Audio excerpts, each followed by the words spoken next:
అప్పుడే విడిపోయిన నీ అన్నయ్య నేను. అంటే మీరిద్దరు అన్నదమ్ములు అనమాట. ఒకే రక్తం పంచుక పట్టుకుంటురా అన్నదమ్ములు చావు కూడా సిరిసగం చేసుకుంటారా.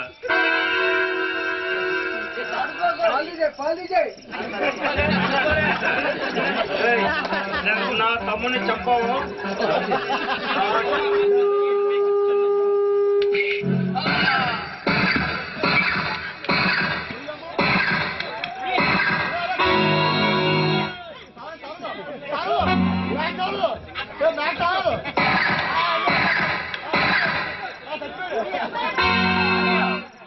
వాళ్ళు ఎంత దుర్మార్గులైనా వాళ్ళని చట్టానికి అప్పగించాలి కానీ నీ చేత్తో చంపకూడదు.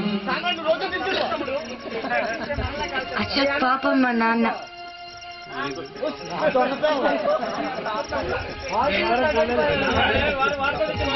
తప్పదు తమ్ముడు, మనం కానీ వాళ్ళు విడిచిపెడితే మనలే కాల్చి పారేస్తారు వాళ్ళు. అందుకే కాల్చి పారేశాను.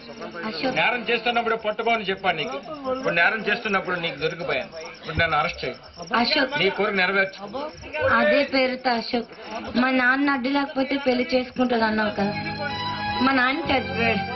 మన పెళ్లి ఖచ్చితంగా జరిగింది కదా. నువ్వేం కంగారు పడుకో. అలాగే వెళ్ళిపోతే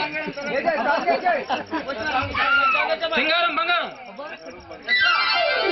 సవాళ్ళు పోస్ట్ మార్టం తరలించండి. Okay sir.